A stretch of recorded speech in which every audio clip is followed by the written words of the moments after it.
दोस्तों ये छोटी सी कहानी है एक मूर्तिकारक की, जो इतनी सुंदर मूर्तियां बनाता था कि मानो वो मूर्तियां जीवित हो। और उसकी कला को देखकर लोग दंग रह जाते थे। धीरे धीरे उसकी कला की वजह से वो प्रसिद्ध होने लगा, और प्रसिद्धि की वजह से उसके अंदर अहंकार आ गया कि मैं ही सर्वश्रेष्ठ कारीगर हूँ, मेरे जैसी तो कोई मूर्ति बना ही नहीं सकता।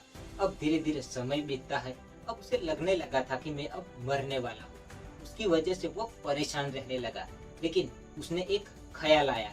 उसने अपने जैसे ही 10 हूबहू मूर्तियां बना दी और उन मूर्तियों के बीच जाकर खड़ा हो गया। अब यमदूत उसके प्राण लेने के लिए आते हैं, लेकिन आकर देखते हैं कि एक जैसी तो 10 मूर्तियां हैं।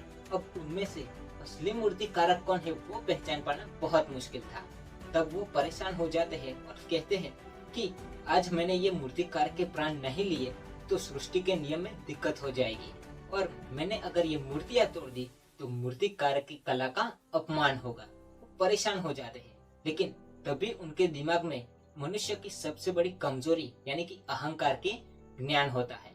तब वो क्या करते हैं कि एक एक मूर्ति को देखते हैं और कहते हैं कि मूर्तिकारक ने तो बहुत ही अच्छी मूर्तियां बनाई है, लेकिन उनमें एक गलती कर दी है।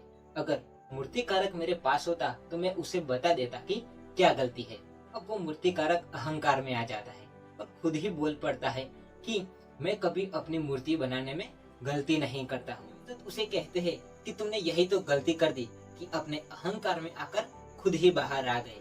तो अब बाहर आ गए हो, चलो मेरे साथ। तो दोस्तों ये छोटी सी कहानी हमें ये सिखाती है कि अहंकार में इंसान को परेशानी और दुख के अलावा कुछ नहीं मिलता। इसलिए जीवन में कभी भी अहंकार मत करना, क्योंकि अहंकारी को अपनी गलती कभी नजर ही नहीं आती। तो दोस्तों आई होप ये स्टोरी आपको अच्छी और वैल्यूएबल लगी होगी। तो मिलते हैं अगली कहानी में, तब तक के लिए till the time take care. और जाते जाते इतना ही कहूंगा कि कर दिखाओ कुछ ऐसा कि दुनिया करना चाहे आपके जैसा। और हाँ, वीडियो अच्छी लगे तो लाइक शेयर और सब्सक्राइब जरूर कर दीजिए।